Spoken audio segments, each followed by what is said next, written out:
If you live like everyone else, you will end up where everyone else ends up. Tired, regretting a life without a guiding star. Willing to give all to go back and change it. Surrounded by noise but hollow inside. Look around. Most people grow old not with wisdom, but with regret.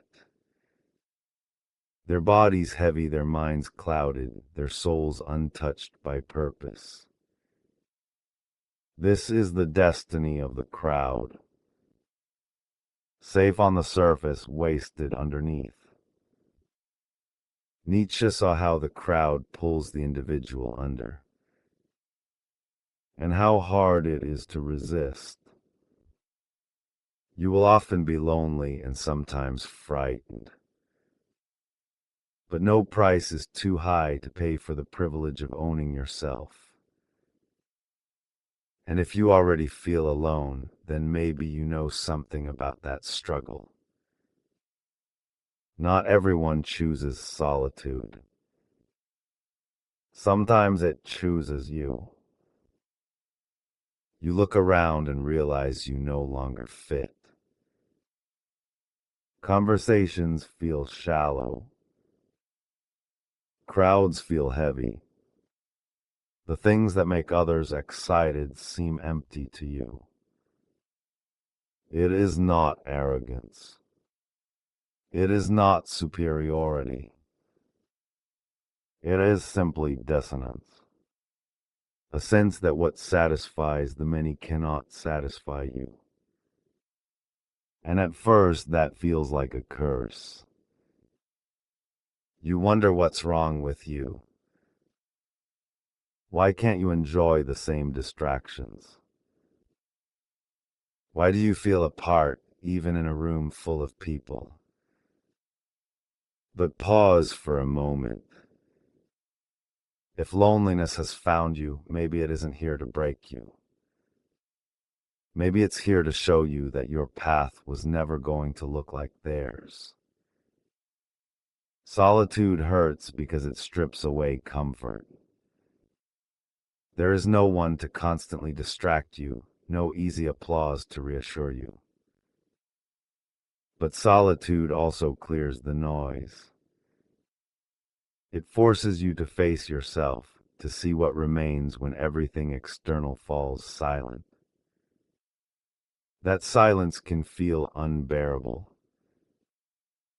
but it can also be the place where your true direction begins to take shape. Think of it as the night before dawn. Long, cold, uncertain, but necessary, because only through the night does the sun return with meaning.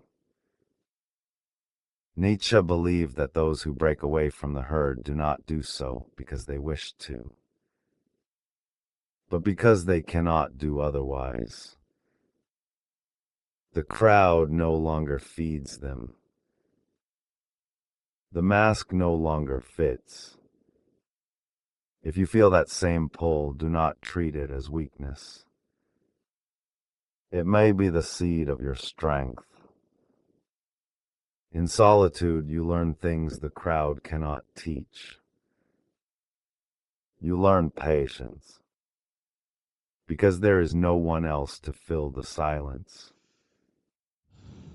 You learn honesty, because there is no one left to lie to but yourself. You learn resilience, because standing alone is its own weight. And perhaps most importantly, you learn that being alone is not the same as being empty. Sometimes it is the beginning of being whole. So when you feel abandoned, when you feel unseen, remember, solitude is not the absence of life. It is the soil where a deeper life can take root. Of course, solitude has its price. It costs misunderstanding. It costs mockery. It costs the comfort of belonging.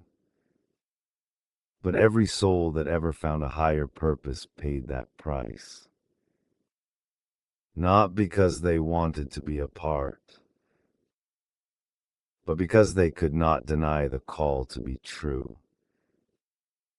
And maybe you feel that same call, even if only faintly. It does not mean you are chosen above others. It means that in your loneliness there may be meaning not yet revealed. So treat your solitude with respect. Do not drown it in noise. Do not smother it with distractions. There is a better way. Fill your solitude with the company of the greatest minds. Open their books. Listen to their words. They will never reject you, never betray you, never turn away when you seek them. And let your body become part of that harmony. Train it, refine it, strengthen it. Not to impress, not to seek approval, but because beauty and strength are their own form of truth.